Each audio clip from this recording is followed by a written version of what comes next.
ఎంత భారీ సినిమా చేసినా, ఎంత పెద్ద స్టార్ హీరో యాక్ట్ చేసినా ఆ సినిమాలో హీరోయిన్ల స్పేస్, రోల్ మాత్రం మారటం లేదు. కమర్షియల్ మూవీ మేకింగ్ మారుతున్న ఈ రోజుల్లో కూడా హీరోయిన్లని ప్రెజెంట్ చేసే విధానం ప్రతిసారి కాంట్రవర్సీ ఫేస్ చేస్తూనే ఉంది.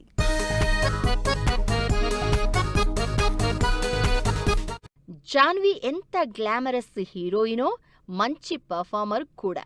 బాలీవుడ్లో లేడీ ఓరియంటెడ్ సినిమాలు చాలా చేసింది. కానీ తెలుగులో మాత్రం పర్ఫార్మెన్స్ ఓరియంటెడ్ క్యారెక్టర్ ఒక్కటి కూడా ఇవ్వలేదు మనవాళ్లు.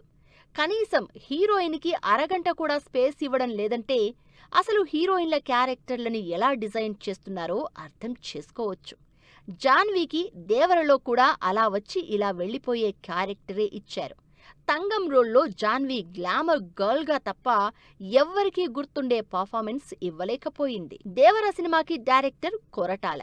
నిజానికి కొరటాల సినిమాలో హీరోయిన్ల క్యారెక్టర్లు పవర్ఫుల్గా ఉంటాయి.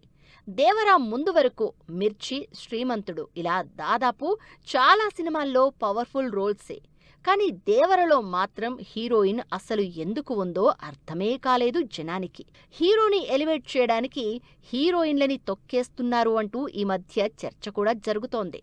స్పెషల్లీ ఈ విషయంలో జాన్వీకి అన్యాయం జరిగింది.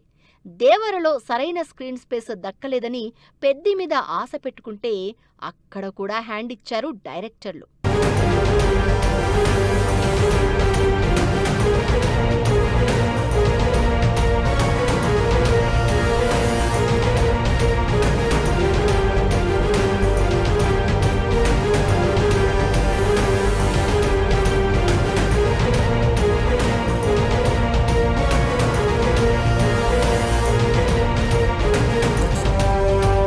నిజానికి ఒక జాన్వీ విషయంలోనే కాదు, ఈ మధ్య వస్తున్న సినిమాలన్నింటిలో హీరోయిన్లని జస్ట్ గ్లామర్ రోల్స్గానే ప్రజెంట్ చేస్తున్నారు.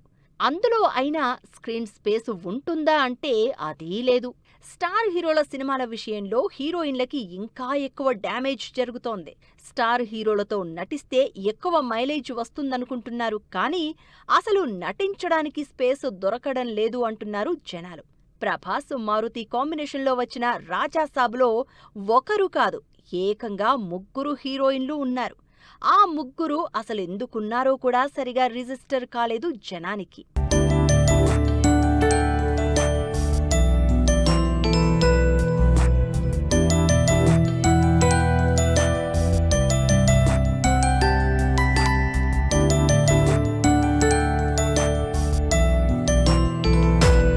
రాజాసాబ్లో ఉన్న 3 హీరోయిన్ల పేర్లు అసలు ఆడియన్స్కి గుర్తు కూడా లేదు. ఎందుకంటే అందులో ఎవరికీ యాక్టింగ్ చేయాల్సిన అవసరం కానీ, స్క్రీన్ స్పేస్ కానీ దక్కలేదు. హీరోయిన్లు ఉన్నారు కాబట్టి ఓ స్పెషల్ సాంగ్, ఓ రొమాంటిక్ సాంగ్ తప్ప సినిమాలో వాళ్లు పర్ఫామ్ చేయడానికి ఏం లేకుండా క్యారెక్టర్లని డిజైన్ చేశారు మారుతి.